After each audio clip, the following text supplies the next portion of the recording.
They say we should be careful when mixing business with pleasure, but for many young Australians, this is the golden ticket to getting a small business up and running. Tanawat Tiang and Jacqueline Petit are the brains and beauty behind Sydney label Nawato.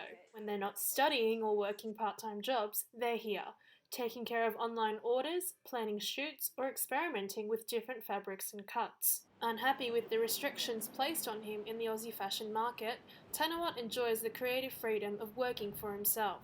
I think it's a bit hard for someone like me to actually apply for a job in fashion industry, especially like when you don't pay attention in class and my portfolio isn't great and my mark wasn't great. So sometimes I still think that I might not do the right thing, but if it worked for me and then it's come out as like, a shirt, then they'll call it a shirt. For a lot of graduates, securing work is perhaps the toughest gig out there, and business lecturer Jochen Schweitzer says more and more are looking at the entrepreneurial path.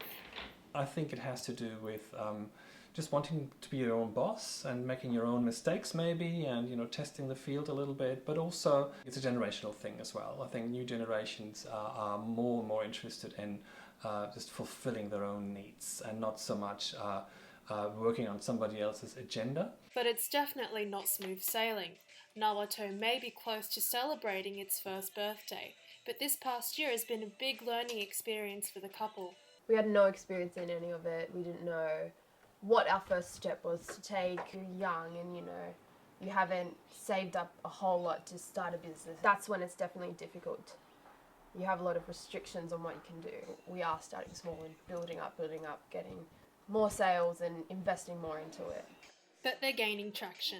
Through the advice of friends and the power of social media, it's all coming together for them. I think that's the only way that we can do it because we don't have a physical store or anything like that. It is very cheap marketing, I guess. You can just put up something and it'll go to 5,000 people if they want to see it. But I think also being able to bring things to the table, that's where the money is as well. You need machines, you need fabric, you need all of that as well before you can even put up a picture of this is something new we've made. And much like Tanawat and Jackie, collaboration is the key ingredient that can help young entrepreneurs face the difficulties of setting something up. A lot of it has to do with what your expertise is at that point. So if you're coming out of a non-business discipline, you might lack or find it challenging to deal with some of the business aspects. So, how to run a marketing campaign, how to do a budget, how to maybe get funders interested in your business. And on the other hand, if you have a business background, then you might not find it easy to get access to that expertise that you need to create something novel, not something new. And a business can only do as well as the amount of passion and dedication behind it. At Nawato, it's a customer's appreciation for their handmade product and processes that will keep Tanawat at the machine and Jackie at the screen. These things are not easy to make, and then we have a few people ask how to start a business and stuff like that. To me, it's kind of still my hobby, not about money making. It's more like appreciation or about love. Fei Hoang, Impetus Oz.